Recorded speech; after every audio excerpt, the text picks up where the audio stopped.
welcome to today's YouTube video. If you are new here, then welcome to the channel, and as you can tell by the title of this video, this is going to be a home workout that I did the other day. So today I just basically wanted to do something a little bit more different. I wanted to have a go at a voiceover, see if I like it, see if you guys like it. So in the clips you're seeing now, I'm just doing some dynamic exercises. So before you work out, you want to make sure that you are warming up dynamically. What that means is you're moving about, you're not static. So when a lot of people work out, they stand still and they do some stretching. That is not ideal. What we want to do is dynamic. We want to be moving. We want to try and get the blood pumping around our body. We want to get our brain activated. We want to get our heart rate up and really think about the task that is going to be at hand. So this clip you're now seeing here is some walking lunges. They are brilliant. So unilaterally working each side, it means that we can really focus on getting a good stretch and also get the quads activating for this leg workout. And it does get quite gassy, so you get really sweaty and out of breath doing this. There's nothing worse than going into a leg day being cold and not getting a full range of motion. So this is another benefit of doing a dynamic warm up, sorry. Just taking your time walking up and down. It was really challenging actually doing this uphill. So where I live on a slanted hill, and it was really quite difficult. So after the lunges, we then went on to frog jumps. Now these are something that I'm not particularly good at, but I'm really looking at trying to improve. So you're trying to squat down and jump as far forward as you can. It looks simple, but trust me, once this is done, you'll be out of breath and your legs will be fried. This is a great way to warm up your legs. Just make sure that you try and jump as fast as you can and try and catch the bounce. So that's a couple of things that I do in my leg day routine. Now this exercise you can see here is called a duck walk. So what you want to do is go into a squat position, have your hands out forward. Myself, I'm not very mobile and I'm trying to look at getting better and better at these, but this exercise really does target absolutely everything: ankle mobility, core strength, flexibility, you name it. You need this to perform good exercises on leg day, and it's just generally a brilliant exercise, and if performed correctly does hurt. So moving on, next to is some shoulder activation. So when I tend to do a lot of my leg days, that my shoulders aren't particularly strong or warm. So if I'm putting a bar on my back, for example, I want to make sure that my shoulders are nice and warm and that I'm engaging my scapula. So what you can see here is I've just got some resistance bands.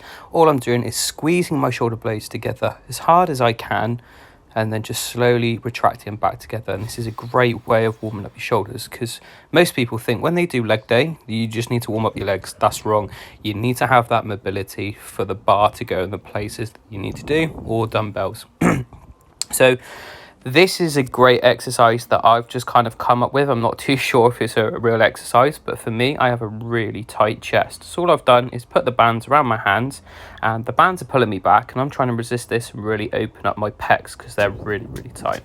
A lot of things that people find is when they're squatting, they have a lot of problems with their mobility, and this is generally down to having tight lats. So in this exercise here, I've just wrapped a resistance band around my hand, and what I'm doing is trying to open up my lats and stretch them. It's a common fault. So if you do front squats and the bar's kind of falling away from you and you can't keep up, it's because you have tight lats. I just butchered that one. So this is another exercise that I'm just trying to get the mobility in my lats. All I'm trying to do is walk it back 2 seconds. There we go. Trying to get a good nice stretch underneath it. So the band is pulling my body towards the direction, and I'm trying to stretch it and pull it, and it's a great way of getting some activation into the lats and stretching it. Now, one exercise I really want to try and get better at is my overhead mobility and my overhead squats. All I've done here is, as I can tell from the video, my mobility is shocking. So I've just got some 2 20-kilo plates, a dumbbell above my hand, and all I'm trying to do is squat down, add a little pause and climb back up. Over time, what we can do is take away the 20-kilo plates and go for more depth, and that way I can get a better range of the motion. But at the moment, I'm just practicing, just taking my time, coming down and getting a real feel for the exercise. And believe it or not, guys, doing this for years, the simpler an exercise looks, the harder it generally is. So this looks really simple, just hold it above your head and sit standing up and down. It's not the case. So recently I've just mixed up my training. I used to use the whole bodybuilding bro kind of split and change like either individual muscle groups, or you just know the normal like 3 times 10. And what I've done over the last kind of year is adapted to this and changed my philosophy on how I train, and also how I train my clients. I've got really stagnated and boring with training, so what I've decided to do is just mix this up. So this is an exercise I've really never done before, and I'm really looking at trying to progress that and actually turn this into Olympic lifting. So that's something that I've recently just got into, and I'm just trying to get better and better. So one of the limiting factors with Olympic weightlifting is your mobility. Now my mobility is shocking, so what I'm trying to do is get my mobility better. So really I'm just practicing some overhead squats with a PVC pipe. So that's just a plastic bit of pipe that you can get from any like DIY hardware store. I just got this from Wicks's.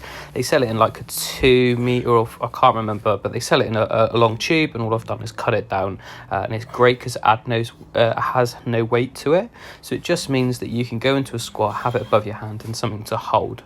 Otherwise, if you're trying to do this with a 20 kilo bar, it's really difficult to keep that up first of all, but then to try and do an exercise with it is challenging. So you could also do this if you wanted to with like a broom or whatever objects you have lying around the house.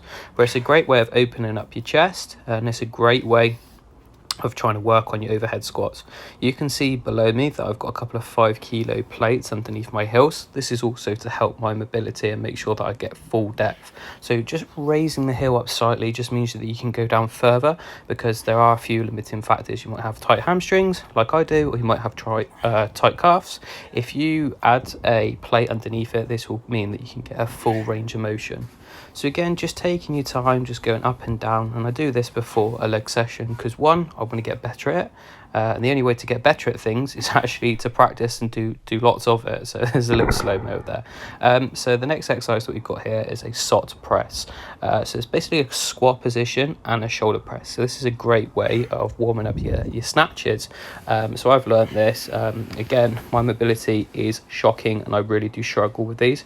If you look at the bar, where I start, it's on my back, okay, and by the end of it, it comes on my neck. So that's something that I'm trying to work on. But give this a go. It's a great way of warming up your shoulders. It's a great way of warming up your legs. And to be honest, you look pretty stupid doing it, but it is fun. So this is just an activation drill. So again, doing Olympic weightlifting, you need to be very dynamic. You need to have type 2 muscle fibers. So these are your fast twitch muscle fibers. So what I'm trying to do is touch my legs and drop into a squat position. So doing Olympic weightlifting, I have a tendency to over exaggerate and push my feet wider than they need to do. So all I've done is put some 20 kilo plates either side, so I can't physically bring my feet any wider. So just before I get into like the beginning part of my leg session, I'm just doing some behind the neck presses just to make sure that my shoulders are nice and warm before we get into obviously the first exercise. Just making sure that I've got a nice good form and really controlling the weight on the way down. I tend to see a lot of people just drop the weight down. You want to make sure you have full control.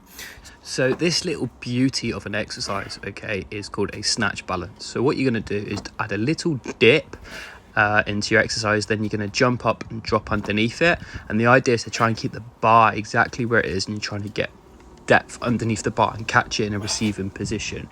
So again, mobility is a limiting fact for me, but again, the only way you're going to get better at things is practice. So this is another angle. It's a great exercise. You can add weight to it, but I'm just going to progress with time, and I'm just starting off with a 20 kilo bar. There's no problem with that. There's no shame with that. Everyone started somewhere, and what we've got to do is just take our time. So what you want to do, keep your chest up, bend the knees a little bit, and then what you want to do is drop into a squat position and extend your hands all the way out. If anyone does kind of struggle with snatches, this is a great way to warm up and practice your snatch. So here we are onto the first set of snatches. Again, this is completely new to me, so I'm just going into a power position, just coming into the knees, just breaking there, and then what I'm doing is just practicing really before I add any weight. Again, there'll be more videos on this, but again, I'm just warming up. You've got to make sure that you've got a nice tight back, chest is up.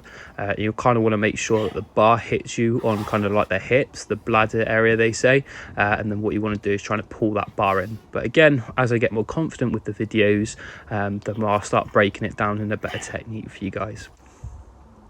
So breaking down, come onto your tiptoes and dropping down. It's a pretty good one, to be fair. Should have got a little bit deeper in the squat, but this is what data analysis is for. Just take your time. When you come up for the exercise, you've got to be explosive. There you go. And I typically do about 2 or 3 sets of this before I even add any weight, just to make sure that I'm comfortable, because this is something new to me, and it's not something that I'm quite confident at doing, so I've got to make sure I'm fully warmed up. So jumping into the first, obviously, working set. So the other ones were practice sets. I do not class those as an actual working set. So I've only got 2 5 plates either side here, so in total that's 30 kilos. What you want to make sure is that your arms are as wide as they can go out. You need a nice proud chest. Make sure your back is nice and tight. Push your hips back, allow that bar to come down to knee level, and then what you want to do is kind of push your hips forward, and as soon as you get to your bladder onto your tiptoes, triple extend and then jump underneath it. So again, for me, I struggle to get underneath the bar. There's something wrong with my technique here, but again, just need to practice and just make sure that I have the confidence. So for me, it is scary trying to have a 30 kilo bar above your head, and if you mess up, that's going to land on your head. So I've always got that back in my brain, but I think as I get more confident, then I should be all right. Again, flexibility is a massive problem for me. So those are the Olympic lifts. Then after that, what we're going to do is go on to some front rack squats. Just going to use some dumbbells today. I wanted to mix it up. So again, just putting my heels on the plates, again, just means that I can get more quad activation on this. Making sure your elbows are nice and high, coming into a squat position there and back up. So where I'm snatching, I want to be a lot lower than what I am now on this exercise. But this is a great way of obviously working on your quads. And trust me, if you put it on your shoulders, it absolutely does kill you, and it's not as painful as having a normal bar on you for a front rack squat. So give this a go. It's a good little exercise. I've only recently started doing it with the kettlebells as such. Normally I would do it with a bar, but today I fancy doing it with the kettlebells. And when you're exercising, guys, it's not all about going a million miles an hour. It's all about going back to the basics, taking your time and earning the right to move. So again, I feel like my posture's okay here. My chest, like my lower back and positioning on my back is a lot better now than what it used to be in the past. That's something I'm working on. But the great thing about recording this is I can see my depth. I need to go a little bit lower, but other than that, good form, and just take your time. Also check out the funky leggings. There we go, good. Again, if you don't want to, you could just hold a normal weight out in front of you and just squat in a goblet position. So next exercise we have here is a kettlebell version of an RDL. So for me, one of my problems when I deadlift is that my shoulders come forward and then I kind of like bend at the top of my back. So all I've got here is a couple of kettlebells, by the side, and all I'm doing is just slowly pushing my hips back, trying to keep my legs as straight as possible and really feeling a stretch in the hamstrings. The nice thing about having the kettlebells is that traditionally with a bar, you can kind of lean forward a little bit, but by having the kettlebells gives you a fuller range of motion, so it means that I can really focus on squeezing my lats and my shoulder blades. Now, this is my last exercise for my leg day, and this is an absolute killer. So it's a version of a pendulum squat. It's really, really challenging, but obviously don't have all the equipment because of the whole COVID-19 situation, so I've had to improvise. So I've just got a resistance band, I've got a foam roller on my back, and again, I'm squatting on a plate to make sure that I'm really activating my quads. This looks really easy, but trust me, I've got about 10 kilo dumbbells either side, and my legs are absolutely screaming at this point. So you just want to go all the way down, take the full momentum out of the exercise, and then driving with your legs and coming back up. Honestly, if you want a good exercise for home workouts, this I can highly recommend. Will screw out your legs. So this set here, you kind of need someone to help you with the foam roller, because you can see here it's a slight little angle. But again, if you really want to work on your quads, get stronger, get bigger quads, then definitely give this exercise a go. and the great thing is it does allow you to go nice and deep into the exercise. So I hope you guys enjoyed the voiceover. Please put in the comment section below if you actually did like these videos, because hopefully I can do these in the future for you guys, and you've provided a lot of value for you. And what I'd say is thank you for watching the video. Peace, love and respect, and I'll catch you in the next one. And also, if you could also like this video and subscribe, that would help massively.